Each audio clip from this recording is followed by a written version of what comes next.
Engkau yang membuat kami tersenyum, tertawa, bahagia untuk kasih yang sempurna Tuhan Yesus. Kristus lebih dari cukup bagi kami. Bagi kami semua murid-murid-Mu yang sudah menerima kasih-Mu dan tinggal di dalam kasih-Mu akan selalu mengikut Tuhan. Kau berjalan di depan kami, mengikuti jalan-Mu, mengikuti rencana-Mu, mengikuti kehendak-Mu. Sebab itulah yang Kau inginkan dari setiap kami. Terima kasih Tuhan Yesus. Pada siang ini kembali kami akan terus dikuatkan dan diberkati oleh kabar baik, berita surgawi yang terus menjadi sukacita bagi kami menjalani hari-hari kami. Di dalam nama Yesus kami berdoa dan mengucap syukur. Haleluya. Amin. Silakan duduk. Tuhan Yesus memberkati kita. Terpujilah Tuhan.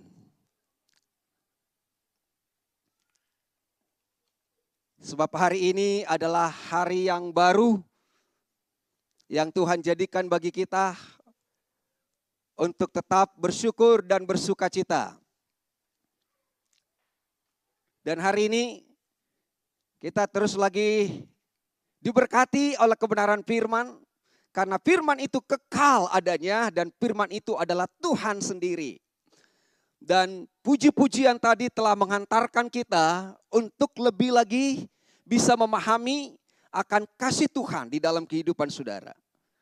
Tema yang sangat sederhana, bagaimana kita mengikut Kristus atau sering disebut pengikut Kristus. Walaupun kata itu perlu dicermati, apakah orang-orang yang menyebut dirinya pengikut Kristus memahami bahwa mereka ini mengikut Kristus atau belum gitu. Jadi kita tidak hanya sekedar menyanyikan mengikut Yesus keputusanku, ku tak ingkar, ku tak ingkar. Tapi pada umumnya kau yang berjanji mengikut Yesus, kau juga yang mengingkari. Ya, jadi saudara, ini bukan berbicara tentang kita, tetapi tentang Tuhan di dalam kehidupan kita. Baik. Dalam Yohanes 10 ayat 27 dan 28 dan 29 itu berbicara tentang gembala yang baik. Yohanes menceritakan bagaimana gembala yang baik dan ini adalah perkataan dari Yesus sendiri. Ada 3 hal nanti yang mau kita lihat di sini. Domba-dombaku mendengarkan suaraku dan aku mengenal mereka dan mereka mengikut aku. Dalam satu ayat ini ada 3 poin. Yang pertama mendengar, yang kedua mengenal, dan yang ketiga mengikut. Itu sebabnya tadi judulnya itu I follow Jesus. Mereka mengikut aku, they follow me. Jadi ini sekarang bukan berbicara mereka lagi, tapi pribadi saudara masing-masing. Domba-dombaku mendengarkan suaraku dan aku mengenal mereka. Itu bagus banget ya. Jadi setelah kita mendengarkan suara itu, kita yang merespon suara itu. Ku dengar Yesus memanggil. Saudara yang merespon itu, itulah yang dikenal Tuhan. Kemudian kita mengikut dia. Dan aku memberikan hidup yang kekal kepada mereka. Itu adalah penegasan bagi mereka yang mengikut Kristus itu sudah diberikan hidup yang kekal. Bukan sedang diusahakan, bukan sedang dicari. Bukan melakukan lagi hal-hal tertentu supaya memiliki hidup kekal itu. Dan aku memberikan hidup kekal kepada mereka dan mereka pasti tidak akan binasa sampai selama-lamanya. Dan tidak seorang pun yang merebut mereka dari tanganku. Dan Bapakku yang memberikan mereka kepadaku lebih besar dari siapapun. Dan seorang pun tidak dapat merebut mereka dari tangan Bapakku. Nah, mari kita lihat berikutnya.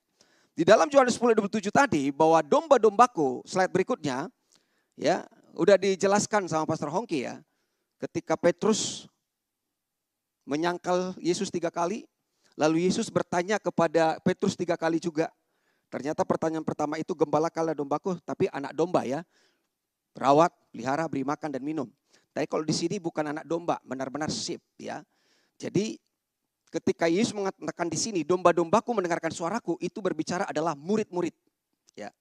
Ini bukan sekedar domba, ini adalah murid-murid. Jadi murid-murid itu mendengarkan suara Tuhan Yesus. Ya. Dan karena murid-murid itu mendengarkan suara Tuhan Yesus, bukan mendengarkan suara yang lain, lalu Tuhan mengatakan bahwa Tuhan Yesus mengenal mereka. Itulah yang membuat ada hubungan di antara murid dengan Yesus, di mana Yesus mengatakan bahwa dia mengenal mereka. Bukan berarti Tuhan Yesus tidak mengenal manusia di bumi, semua dikenal, bahkan sebelum mereka ada pun. Apakah mereka menerima Yesus, mengikuti Yesus atau tidak, semua dikenal. Tetapi pengenalan itu tidak dapat dirasakan oleh manusia di muka bumi ini sebelum mereka mendengarkan suara Tuhan, gitu loh saudara ya. Jadi apa dari Tuhan yang sempurna itu tentang kasihnya tidak bisa dirasakan, tidak terkoneksi dengan semua manusia yang belum mendengarkan suara Tuhan. Nah, makanya dikatakan murid-murid itu mengikut Tuhan Yesus. Kan dikatakan dan mereka mengikut aku, they follow me, mereka mengikut aku. Jadi bukan kita yang ngaku-ngaku nih, orang Kristen ngaku-ngaku atau manusia di muka bumi ngaku-ngaku ikut Tuhan, tapi Tuhan sendiri yang mengatakan, kamu mengikut aku. Gitu saudara ya. Jadi kamu mengikut aku. Lah kita pertama melihat dulu kalau murid-murid itu mendengarkan suara Tuhan Yesus. Murid-murid mendengarkan suara Tuhan Yesus. Ini kita lihat kisahnya bagaimana Yesus berbicara langsung kepada orang-orang Yahudi yang percaya kepada dia. Setelah Yesus mengatakan semuanya itu, banyak orang percaya kepadanya. Ya, setelah Yesus menyampaikan kebenaran, banyak orang percaya. Ketika disampaikan, diperdengarkan, berarti ada yang mendengar. Dan yang mendengar ini banyak yang percaya. Kalau dikatakan banyak, belum tentu semua. Dan memang tidak semua. Ada yang tidak percaya, ada yang percaya. Nah, mereka yang mendengar bukan sekedar mendengar. Tapi di sini mengatakan bahwa mereka mendengar itu percaya. Maka katanya kepada orang-orang Yahudi yang percaya kepadanya. Siapa yang percaya? Karena mendengar. Gak semua orang yang mendengar itu mau percaya. Tapi di sini mereka mendengar dan percaya. Maka kata Yesus kepada mereka yang percaya itu, jikalau kamu tetap di dalam firman-Mu, kamu benar-benar adalah murid-Ku. Ya kan? Jadi tujuannya ke situ saudara. Bukan sekedar mencari mujizat, mencari kesembuhan, mencari semua yang diinginkan oleh kehausan daripada jiwa-jiwa yang mungkin ditawarkan juga di mimbar saudara ya. Tapi di sini Tuhan Yesus mengatakan, kamu murid-Ku. Jadi goalnya itu adalah menjadi murid. Bukan ketika percaya aku udah sembuh, aku udah usahaku diberkati. Dan banyak hal mungkin testimoni yang keluar. Yang perlu dibanggakan oleh setiap pribadi manusia. Yang mengatakan puji Tuhan saya sudah sembuh. Kami diberkati, kami sukses, kami begini. Semua. Ya, tapi ternyata cerita tentang dia. Cuma casingnya doang, ya puji Tuhan. Karena kasih karunia. Dibuka dengan puji Tuhan, diakhiri oleh kasih karunia. Tapi isinya itu semua about me. Bukan tentang Yesus ya. Nah saudara, kalau kita sudah mengikut Kristus, itu kesaksian hidup itu gak perlu diceritakan, udah bisa dibaca oleh setiap orang ya. Gak perlu mulut ini yang bicara apa yang kau alami. Tapi orang akan melihat catatan hidup kita kalau kita jadi murid Kristus. Ya. Kemudian jikalau kamu tetap dalam firman-Ku, kamu benar-benar adalah murid-Ku dan kamu akan mengetahui kebenaran dan kebenaran itu akan memerdekakan kamu. Jadi di sini benar-benar murid. Ya, penekanannya benar-benar murid.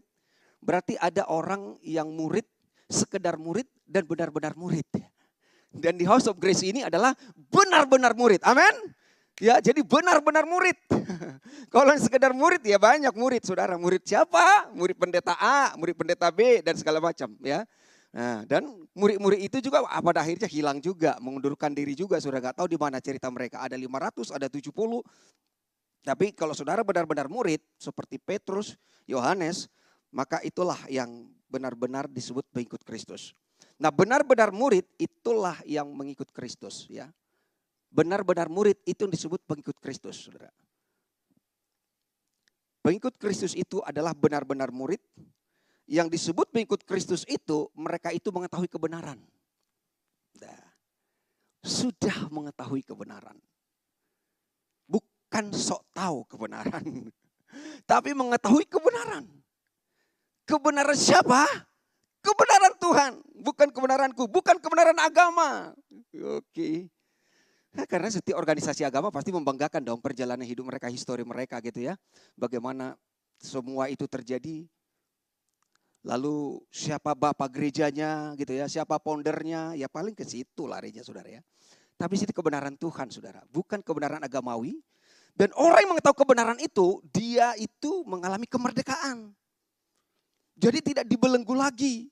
Kata orang, kata orang, kata orang. Kita lihat saudara bahwa Yohanes Pembaptis sendiri pun masih ragu tentang Yesus. Benarkah dia yang akan datang itu?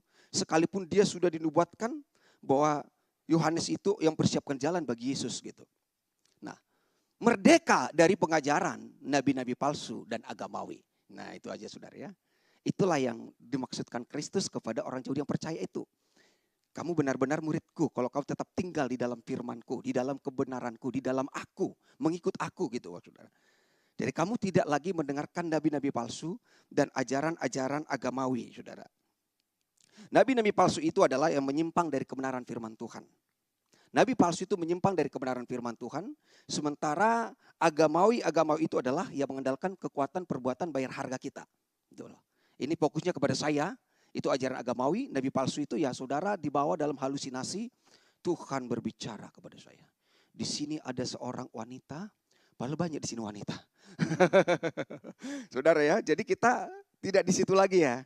Yang lama sudah berlalu. Kemudian kita lihat nih gimana diplesetin kebenaran firman itu saudara. Dari awal sudah ada ya, dari kitab Kejadian sudah. Jadi sebenarnya apa yang terjadi sampai saat ini sudah ada dari kitab Kejadian. Cuma sayang sekali karena apa di kitab Kejadian ini saudara, ini sudah digenapi, sudah diselesaikan semuanya oleh Kristus. Tetapi masih banyak orang berputar-putar di dalam area ini. Jadi Hawa itu mendengarkan ular itu. Sementara tadi kan dombaku mendengarkan suaraku. Murid-murid mendengarkan suara Tuhan. Orang Yahudi sendiri pun mendengar suara Tuhan lalu percaya. Tapi Hawa mendengarkan suara yang lain. Ada yang lain gitu ya. Ada yang lain di matanya. Sehingga keinginannya memetik buah itu saudara. Oke kita lihat nih. Kejadian 3:4. Tetapi ular itu berkata kepada perempuan itu. Sekali-kali kamu tidak akan mati. Tetapi Allah mengetahui bahwa pada waktu kamu memakannya. Matamu akan terbuka dan kamu akan menjadi seperti Allah. Tahu tentang yang baik dan yang jahat.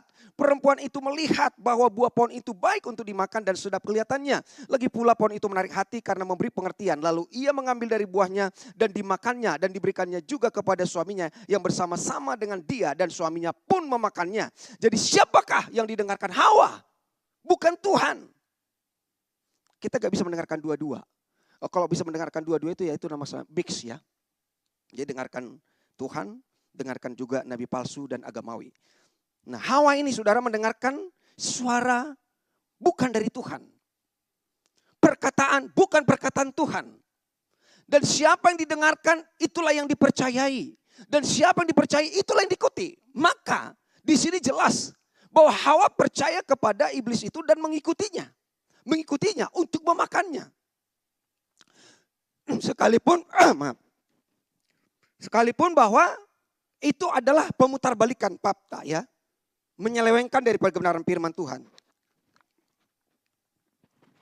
I'm sorry. Kelamaan di Bali kali ya.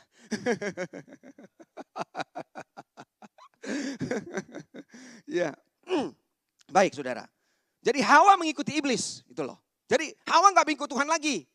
Bukan mengikut Tuhan lagi. Mengikut iblis. Tapi sebenarnya lebih cenderung iblis mah udah selesai. Dirinya sendiri gitu saudara. Ya setan itu juga bisa menjadi diri kita sendiri. Aku gitu. Kita akan mengandalkan diri kita sendiri saudara. Itu dia. Jadi Hawa mengikuti bukan lagi Tuhan. Tapi mengikuti dirinya sendiri. Karena menurut dia aku sudah sama dengan Tuhan. Akulah Tuhan. Menyembah dirinya sendiri. Dan lebih parahnya lagi diikuti oleh Adam. Adam mendengarkan siapa? Hawa. Bukan mendengarkan Tuhan lagi. Aduh gimana ini ya. Lalu firman-Nya kepada manusia itu, karena engkau mendengarkan perkataan istrimu. Halo ibu-ibu. Karena engkau mendengarkan perkataan istrimu. Jadi apakah salah? Suami mendengarkan perkataan istri? Tidak salah. Tapi di sini ada yang salah. Kita lihat dulu nih. Karena engkau mendengarkan perkataan istrimu dan memakan dari buah pohon yang telah kuperintahkan kepadamu jangan makan daripadanya. Maka terkutuklah tanah karena engkau dan dengan bersusah payah engkau akan mencari rezekimu dari tanah sumber hidupmu. Semak duri akan dan rumput duri akan dihasilkannya bagimu. Dan tumbuh-tumbuhan di padang akan menjadi makananmu. Jadi Adam mendengarkan Hawa dan mengikut Hawa. Jadi dulu pun sudah ada DKI, saudara. Tahu DKI kan? Dibawa ke tiap istri.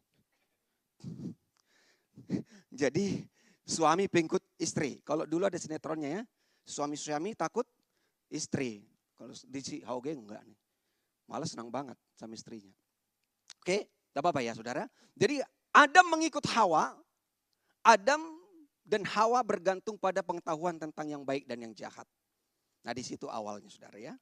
Jadi mereka enggak mendengarkan suara Tuhan lagi. Tapi mengikuti pengetahuan tentang yang baik dan yang jahat itu. Tapi kabar baiknya itu saudara hanya sesaat saja. Karena dari pihak Tuhan tidak ada yang berubah. Itu yang luar biasa. Kalau selama ini dalam pemahaman pengajaran agamawi bahkan sampai sekarang masih loh saudara. Ya. Waktu break saya masih sharing dengan hamba Tuhan. Satu sinode dengan kita, udah pernah dengarkan grace. Ketika Adam dan Hawa jatuh dalam dosa, Tuhan marah. Oh marahlah Pak. Bahas terus. Saudara ya. Marah ya. Mari kita baca ayatnya. Ketika itu lalu Tuhan datang di taman itu dan memanggil, Adam, Adam, di manakah engkau? Tuhan marah? Oh tidak ya. Tuhan manggil karena marah atau karena sayang? Karena sayang. Saudara ya. Tuhan memanggil Adam, di manakah engkau? Tapi puji Tuhannya Adam masih bisa dengar Tuhan ya. Bisa mendengar suara Tuhan. Jadi dia hanya sesaat aja dia berpaling kepada istrinya. Ya inilah namanya di dalam pernikahan itu kadang-kadang ada janjinya kan sehidup semati. Jadi karena Hawa ini akan mati, nggak tahu ya apakah pengetahuannya begitu ya. Kalau kau makan begitu kau akan mati. Kalau kau mati sebagai suami, aku juga. Didangduti, aku juga mati gitu ya. Saudara. Tapi it's okay lah. Tapi bukan itu menjadi berita utamanya. Berita utamanya bagaimana bukan soal Adam ini, tapi Adam yang akhir itu yang datang mengubah segalanya, saudara. Jadi Adam mengikut Hawa. Jadi siapa yang kita ikuti, itulah yang kita percayai. Disinilah muncul agama itu, saudara ya. Karena Adam yang sudah melakukannya dari awal. Tapi kabar baiknya, sebenarnya itu hanya sesaat saja ya. Hanya pelengkap sebenarnya, boleh saya katakan ya, boleh pelengkap di dalam cerita ini. Tetapi sebenarnya berita utamanya bukan itu. Di dalam Roma 5 ayat 17, semua ini kegagalan Adam dan Hawa itu tidak dipermasalahkan sama Yesus. Yesus datang menggenapi, membayar itu semua lunas. Dan satu kali itu selamanya. Jadi kita nggak perlu berputar-putar di dalam kegagalan Adam ini. Yesus Kristus menebus kita dari kegagalan Adam dalam Roma 5:17. Sebab jika oleh dosa satu orang maut telah berkuasa oleh satu orang itu, maka lebih benar lagi mereka, yaitu kita, murid-murid yang telah menerima kelimpahan kasih karunia dan anugerah kebenaran, akan hidup dan berkuasa oleh karena satu orang itu, yaitu Yesus Kristus. Nah ini kita berkuasa oleh karena Yesus Kristus. Harusnya Adam juga berkuasa, dari awal diberikan, kau berkuasa. Kuasai dan taklukkan. Nah sekarang di dalam Kristus sebagai murid-murid kita mendengar suara Tuhan, kita pengikut Kristus, kita ini berkuasa, ya. Maut berkuasa oleh karena pelanggaran Adam, tetapi saudara kita ini di dalam Kristus menerima kelimpahan kasih karunia. Jadi tidak berhentinya, tidak habis-habisnya, ya. Selalu baru dan selalu ada. Dan anugerah kebenaran. Kebenaran itu adalah anugerah. Diberikan, dihadiahkan kepada kita. Jadi ini bukan usaha dan perbuatan saudara soal baik dan benar yang akan ditimbang oleh Tuhan. Tetapi bagaimana saudara menerimanya dan mempercayainya. Dan orang yang menerima kelimpahan kasih karunia anugerah kebenaran ini, hidupnya berkuasa. Saudara. Hidupnya berkuasa. Itulah yang kita dengarkan khotbah beberapa minggu lalu. Yesus menyatakan kasih dan kuasanya. Dan lihat Petrus yang mengatakan, emas dan perak tidak ada padaku, hidupnya berkuasa. Di dalam nama Yesus orang Nazaret itu bangkit. dan berjalanlah. Kenapa? Dia menerima kelimpahan kasih karunia dan anugerah kebenaran. Petrus juga pernah gagal. Tapi dia adalah seorang pengikut Kristus. Oleh karena itu saudara, ya, jadi kalau dikatakan menerima kelimpahan kasih karunia, itu saudara dan saya telah berpindah dari Adam kepada Kristus. Menerima kelimpahan kasih karunia saudara, kita itu berpindah dari Adam kepada Kristus. Menerima anugerah kebenaran, kita berpindah dari Adam itu pada Kristus dan hidup berkuasa saudara. Berarti kita ini sudah tidak lagi mengikuti Adam. Tidak mengikuti lagi nabi palsu, tidak mengikuti lagi agamawi. Itulah hidup yang berkuasa. Tidak dikuasai, tapi berkuasa saudara ya. Kemudian dengarkanlah Tuhan. Nah itu makanya dari ayat pertama dikatakan tadi, dengar domba-dombaku mendengarkan aku. Dalam Yesaya 46 ayat 3, dengarkanlah aku hai kaum keturunan Yakub, hai semua orang yang masih tinggal dari keturunan Israel, hai orang-orang yang kudukung sejak dari kandungan, ya. Hai orang-orang yang kujunjung sejak dari rahim. Sampai masa tuamu aku tetap dia dan sampai masa putih rambutmu aku menggendong kamu. Aku telah melakukannya dan mau menanggung kamu terus. Aku mau memikul kamu dan menyelamatkan kamu. Sempurna sudah. Perbuatan Tuhan dalam hidup kita. Dari kandungan, dari rahim. Dengarkanlah aku. Kita mendengarkan Tuhan. Aku telah melakukannya. Aku telah melakukannya. Siapa yang melakukan? Tuhan, bukan kita. Ini nah perbedaannya saudara. Bukan kita yang melakukan, tapi Tuhan. Kalau begitu, pelakunya itulah yang punya cerita. Jadi ketika saudara bercerita, siapa yang sudah ceritakan? Pelakunya itu. Bukan yang menerima. Kita ini yang menerima. Subjeknya itu adalah Kristus, kita objeknya. Nah sekarang Tuhan yang melakukannya bagi kita saudara. Tuhan yang telah melakukan. Jadi murid-murid itu menerima. Saudara menerima apa yang telah dilakukan oleh Tuhan. Sudah dilakukan sampai masa putih rambutmu. Sampai akhir hidup kita ini saudara. Tuhan sudah melakukan.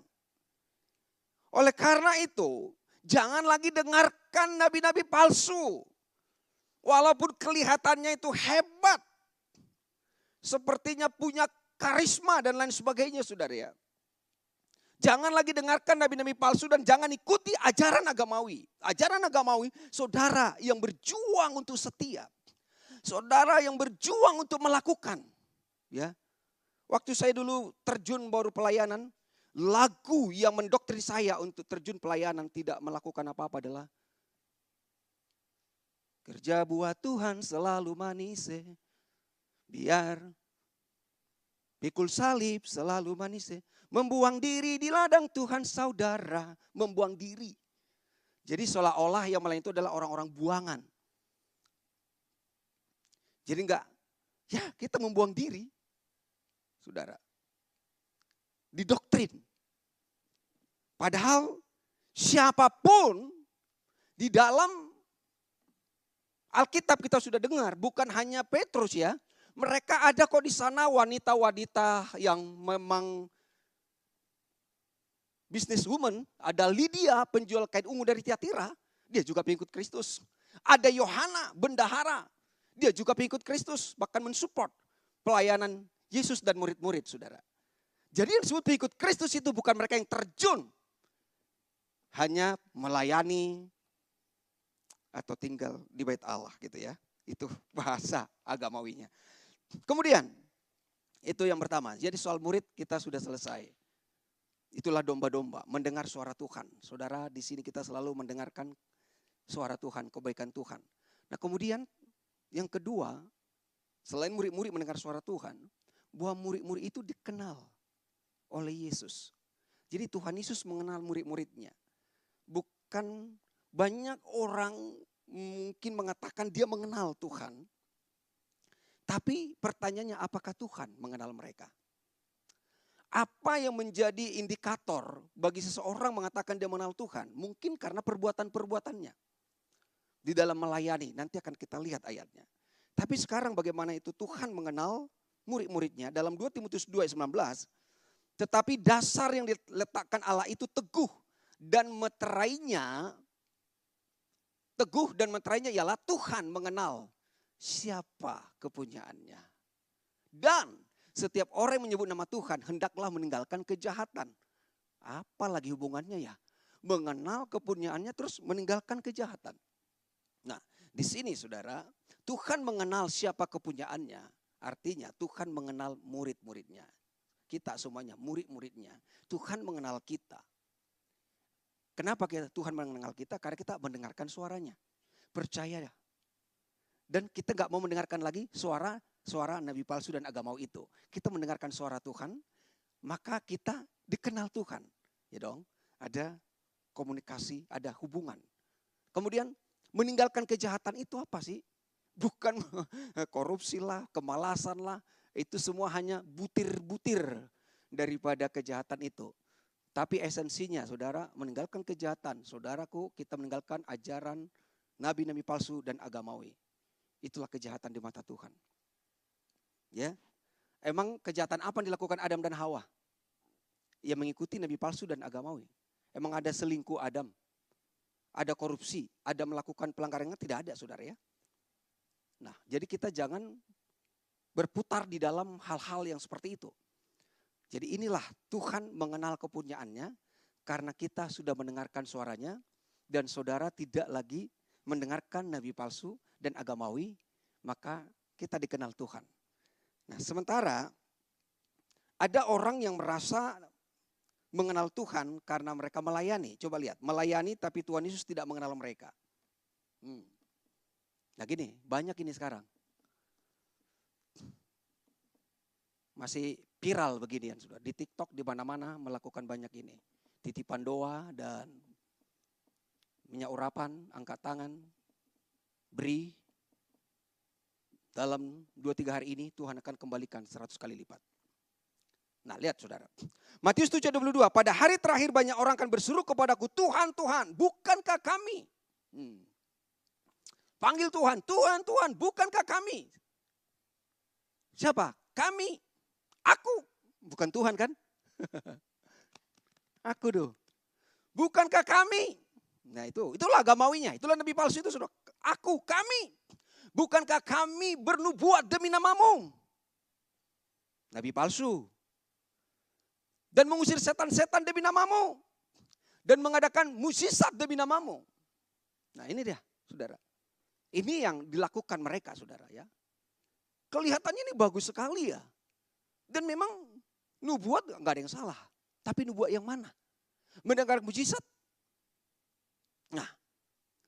Pada waktu itu aku akan berterus terang kepada mereka dan berkata, aku tidak pernah mengenal kamu. Tuhan gak kenal. Enyahlah daripadaku. Kamu sekalian pembuat kejahatan. Nah, apakah Tuhan tidak mengenal mereka? Mana mungkin Tuhan tidak mengenal mereka. Semua manusia di muka bumi ini kenal Tuhan. Tapi bukan dikenal sebagai orang yang mendengarkan suaranya. Bukan dikenal sebagai orang yang pengikut dia. Tapi pengikut nabi palsu dan pengikut agamawi. Dan inilah konsekuensi mereka saudara ya. Enyahlah daripadaku kamu sekalian pembuat kejahatan. Aku tidak pernah mengenal kamu. Tidak pernah. Mungkin masih ada harapan ya. Untuk bisa dikenal. Mungkin masih bisa ya. Seperti penjahat yang ada di sebelah Tuhan Yesus itu. Saudaraku, tidak pernah menerima kasih Tuhan. Tidak pernah menerima kasih Tuhan.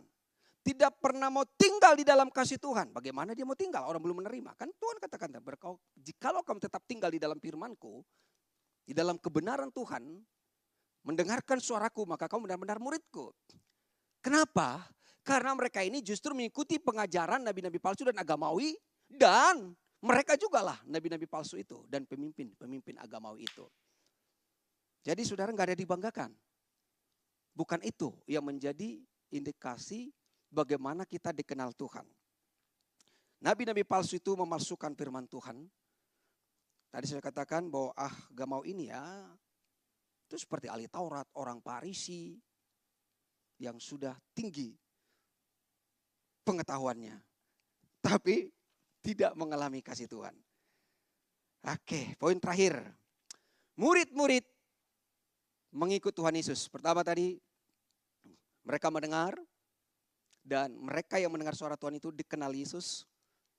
Dan yang dikenal Yesus itu mengikut Kristus. Inilah sebenarnya tujuan hidup kita di bumi ini, saudara. Menjadi pengikut Kristus, tinggal bersama dengan Dia. Bangsa Israel gagal mengikut Tuhan. Bahkan mungkin Musa juga termasuk. Tidak sampai ke tanah Kanaan. Karena masih dipengaruhi oleh pengajaran agamawi mereka, saudara. Dan yang Tuhan mau bagi saudara adalah supaya kita mengikut Dia. Dari awal Tuhan sudah mengundang semua orang untuk boleh datang. Marilah kepadaku semua yang berbeban berat dan letih lesu. Aku akan berikan kelegaan kepadamu. Pikul lakuk yang kupasang dan belajarlah padaku. Jadi jangan belajar kepada nabi palsu agamawi. Tapi belajarlah kepada Kristus. Karena aku lemah lembut dan rendah hati. Dan jiwamu akan mendapat ketenangan. Sebab kuk yang kupasang itu enak dan bebanku pun ringan. Letih lesu. Berbeban berat. Kenapa? Karena ajaran nabi palsu dan agamawi.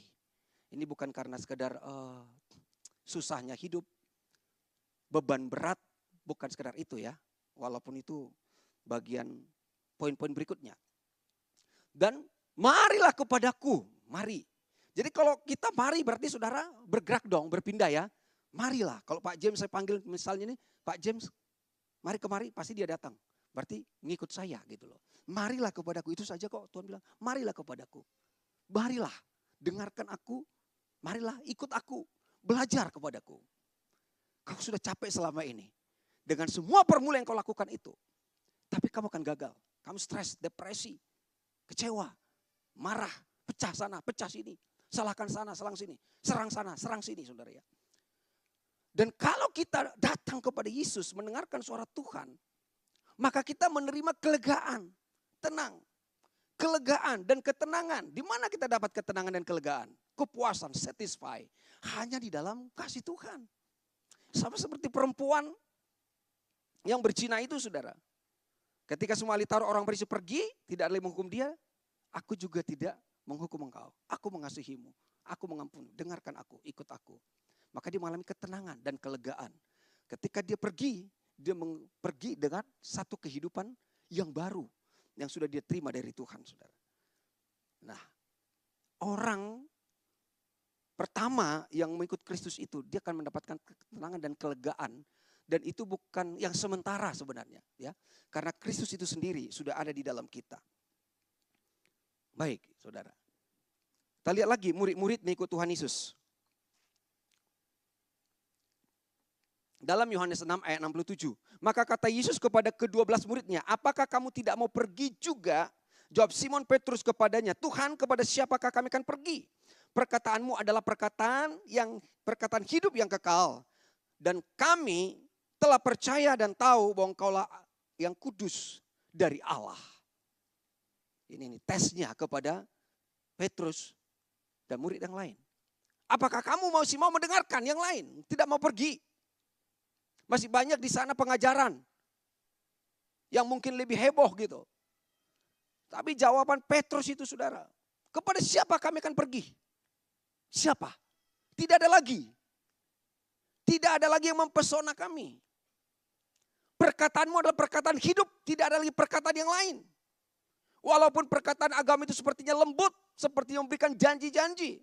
Tapi perkataan itu adalah perkataan hidup dan hidup yang kekal. Kami telah percaya. Percaya, kami tahu. Engkau adalah yang kudus dari Allah, tidak ada yang lain. Jadi murid-murid tidak mau mengikuti nabi palsu dan agamawi. Walaupun kadang masih juga. Sampai akhirnya nanti, seperti Petrus dalam Injil Yohanes terakhir baru dia mengalami pemulihan yang luar biasa. Murid-murid percaya dan tahu saudara. Percaya itu artinya menerima kasih Yesus. Itu yang percaya. Bukan sekedar percaya, kalau hanya percaya doang, iblis juga percaya. Tapi percaya kami menerima kasih-Mu Tuhan. Kami mendengarkan suara-Mu. Tahu, kalau kamu tahu ikut dong. Ngakunya tahu tapi gak mau ikut. Berarti sebenarnya gak tahu. Percaya, aku terima kasih-Mu Tuhan.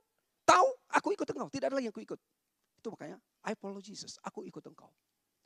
Kenapa aku ikut Tuhan? Karena aku udah percaya. Dan aku sudah tahu. Kenapa aku tahu? Karena aku mendengarkan. Aku mendengar dan aku melihat. Itulah saudara yang disebut pengikut Kristus. Ya. Jadi percaya. Ini percaya bukan hanya sekedar iman. Bukan saudara. Percaya itu ya saudara rest di dalam kasih Tuhan itu. Saudara udah tahu, ya udah ikutlah. Kalau kita masih menyimpang ke kiri ke kanan, karena kita masih mencari tahu ya. Jangan-jangan masih ada yang lain gitu kan. Nah, seperti kitab Ibrani. Kalau kamu sudah pernah diterangi, namun kamu masih mencari lagi yang lain dan mundur, tidak mungkin diperbaharui. Karena kamu sedang mencari Kristus yang lain.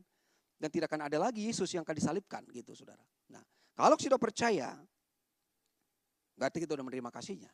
Nah, kalau kita tahu, percaya itu berarti kita mendengar, tahu berarti kita mengikut dia. Dengar, ikut. Itulah yang dikenal oleh Tuhan Yesus. Nah, ayat ini juga masih banyak perdebatannya. Kemarin juga saya masih diskusi sengit. Tapi Pak Pendeta gimana dong kalau pendeta tapi berzina lagi, dia mati, masa ke sorga? Aduh, emang kita yang pegang kunci kerajaan sorga, kita jurinya ke sorga atau tidak? Baca ayat ini yuk, saya bilang gitu. Sampai terlambat kita masuk sesi karena diskusi hangat di sini. Ada jaminan bagi murid. Ya, dalam Yohanes 10 ayat 28. Dan aku memberikan hidup yang kekal kepada mereka. Dan mereka pasti tidak akan binasa sampai selama-lamanya. Dan seorang pun tidak akan merebut mereka dari tanganku. Ini dia saudara. Siapa ini? Inilah pengikut Kristus tadi. Ada jaminan dari Kristus. Bukan dari kita. Bukan jaminan dari saya. Bukan persyaratannya dari saya. Tapi Tuhan sendiri yang sudah memberikan jaminan bahwa dia memberikan hidup yang kekal kepada murid-murid ini. Namanya juga gembala. Dia akan memberikan semua kebutuhan daripada domba-domba. Ya. Aku memberikan hidup kekal kepada mereka dan mereka pasti tidak akan binasa. Pasti. Bukan mudah-mudahan. Pasti. Dan itu sampai selama-lamanya. Tidak ada expirednya. Sampai selama-lamanya. Pasti akan binasa. Dan tidak seorang pun yang akan merebut mereka dari tanganku. Tidak ada yang bisa merebut kita dari tangan Yesus. Jadi Yesus memberikan hidup kekal kepada murid-muridnya. Diberikan. Agama mencari hidup yang kekal dengan usaha mereka. Tetapi di dalam Kristus dia memberi hidup kekal. Dia yang datang memberikan. Saudara hanya menerima. Kalau gak mau terima itu terlalu saudara. Terima. Terima aja saudara. Murid-murid itu pasti tidak akan binasa. Tidak akan binasa. Sudah digaransi. Bagaimanapun kehidupan kita. Tetap tidak akan merubah. Tidak merubah kasih Tuhan. Yang berubah adalah kehidupanmu yang berubah. Seperti Simpson.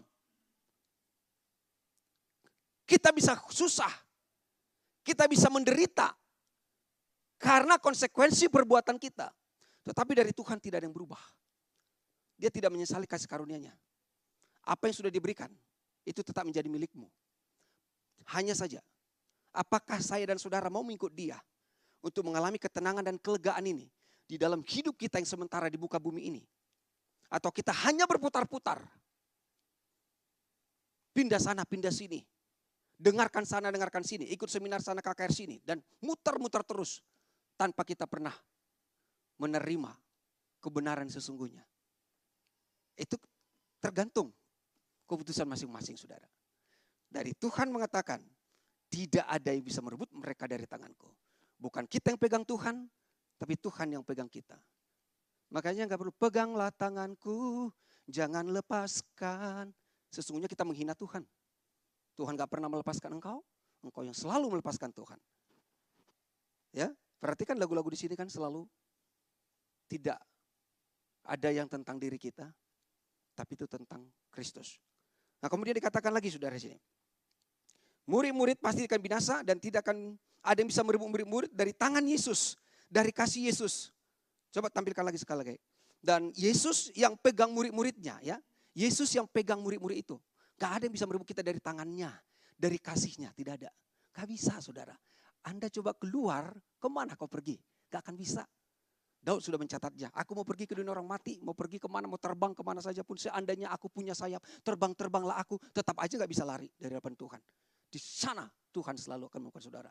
Yesus yang pegang murid-muridnya. Itu makanya katakan. Dialah gembala kita. Gembala yang jaga. Bukan domba yang pertahankan nyawanya.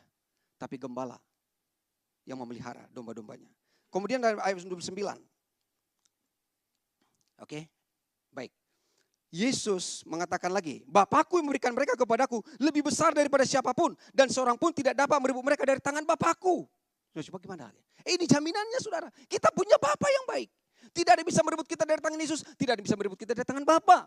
Bapa yang memberikan mereka, murid-murid kepada Yesus, lebih besar dari siapapun. Dari masalah, dari pergumulan, dari perjuangan. Bahkan dari pengajaran nabi palsu. Dari kekeliruan pengajaran agama lebih besar. Dari tradisi, dari semuanya lebih besar. Dari kebutuhan kita. Tidak ada yang bisa merebut kita dari Tuhan. Sebagai murid-murid. Udah digaransi sudah dari tangan Bapa. Dari kasih Bapa. Bapa yang pegang murid-murid itu saudara. Jadi apalagi saudara? Itu makanya kita katakan Tuhan itu gembala kita. Dia yang jaga saudara. Domba hanya ngikut saja. Ngikut saja. Maka dapat rumput yang hijau. Dapat air yang tenang. Dapat perlindungan, dapat ketenangan, dapat semuanya. Haleluya, akhirnya selesai juga. Oke, domba mengikut gembala. Ini Daud loh, bisa ngomong ya. Tuhan adalah gembalaku. Takkan kekurangan aku. Ya. Nah, berarti ini sudah Daud sudah bisa mengerti pemahaman ini ya. Dapat pewahyuan. Tuhan gembala berarti Tuhan yang kita ikut. Ya, kita ikut gembala. Kalau aku ikut gembala, takkan aku kekurangan. I shall not want. Tak ada lagi yang kuinginkan. Gak ada lagi. Untuk apa aku harus menolak ke kiri dan ke kanan? Kenapa aku harus berputar balik lagi? Karena sudah komplit. Bahkan ditutup di dalam ayat 6. Kebajikan dan kemurahan akan mengikut aku seumur hidupku. Dan aku akan tinggal di rumah Tuhan sepanjang masa. Jadi Daud itu adalah murid Tuhan. Mengatakan Tuhan adalah gembalaku. Aku mengikut Tuhan. Tidak ada lagi yang kurang. Sebelum seberai. Coba pemain saksofon boleh maju sebentar. Kita atraksi 1,5 menit. Di sini aja bang. Kita di bawah. Pak James boleh? Ini sahabat ini Pak James. Oke. Nah, ini kayak kasih contoh ya. Kalau beliau ini adalah gambaran Yesus kan. Saya sebagai murid. Pak James belum dapat peranan. Tunggu sebentar ya Pak. Coba kasih tanganmu ke belakang. Come on. Kamu jalan. I have decided to follow Jesus. Ya saya hanya ngikut dia toh. Saya ngikut. Itu namanya pengikut Kristus. Berarti saya udah aman lah mau kemana pun dibawa. Udah sempurna semuanya. Nah sekarang kebajikan dan kemurahan. Kebajikan, kemurahan selalu mengikutiku. Coba Pak. Ikut lagi saya. Oke. Nah sekarang jalan bang. Terus ikut. Nah sekarang aku ikut Yesus. Kebajikan, kemurahan akan mengikut aku. Jadi apa lagi? Di depan, di belakang tadi lagunya ya. Ada di depan Tuhan, ada di belakang semua berkat mengikuti kita. Inilah yang disebut mengikut Kristus. Jadi gak perlu lagi menolak ke belakang. Oke, Tuhan berkati. God bless. Jadi saudara, boleh layar itu disembulkan sebentar. Baik. Jadi ketika kita mengatakan bahwa saya pengikut Kristus, Yesus yang ada di depan kita, sering sekali kita dengarkan, kita tidak mengejar berkat, tapi berkat itu mengikut kita. Itulah dia saudara. Karena kalau kita sudah mengikut Tuhan, oke boleh di close. Karena kalau kita sudah mengikut Tuhan, otomatis berkat itu sudah mengikut kita dari belakang. Dan Daud sudah mendapat pewahyuan itu. Demikian juga terlebih kita sekarang. Sebagai murid-murid Kristus yang sudah mendengarkan suara Tuhan dan kita dikenal Tuhan, coba saudara memberi kepada orang dikenal dengan tidak dikenal pasti beda saudara, ya. Kepada yang dikenal itu beda berkatnya, bukan Tuhan yang pilih berkat, tapi kita sendiri kapasitas kita di dalam menerima berkat Tuhan itu. Kalau berkat umum kan banyak, matahari, udara, hujan dan lain sebagainya. Tetapi saudara, kasih Tuhan ini yang sempurna ini yang membuat saudara untuk tetap tinggal di dalam kasih itu, saudara ya. Jadi Yesus di depan, semua berkat itu akan mengikut kita di belakang. Itulah yang disebut saya pengikut Kristus. Dan itu sudah lebih dari cukup. Kita sudah terlindung dan tidak terpengaruh lagi oleh diri kita sendiri, oleh agamawi dan nabi-nabi palsu. Tuhan Yesus memberkati, kita berdoa. Terima kasih Tuhan Yesus, Engkaulah gembala kami yang baik. Kami mendengarkan suara-Mu, Engkau mengenal kami Tuhan sebagai murid-murid-Mu. Karena kami tetap tinggal di dalam kasih-Mu. Dan kami mengikut Engkau Tuhan, maka kebajikan dan kemurahan, segala berkat, segala kebutuhan kami akan mengikuti kami. Karena itu semua sumbernya dari Tuhan. Kami tidak mengikut lagi diri kami sendiri. Tidak mengikut lagi nabi palsu dan ajaran-ajaran agamawi. Itu adalah masa lalu kami. Sekarang kami hanya tertuju kepada Tuhan. Terima kasih untuk kebenaran yang Kau anugerahkan kepada kami yang membuat kami merdeka. Terima kasih untuk kelimpahan kasih karunia bagi kami yang membuat kami tetap berkenan kepada Bapa. Diberkati semua kami murid-murid-Mu yang ada di HOG, bahkan setiap orang yang mendengarkan kabar baik ini mendapatkan pewahyuan dari Tuhan. Karena kehendak-Mu lah semua suku bangsa menjadi murid Kristus, pengikut Kristus. Di dalam nama Yesus kami berdoa. Amin.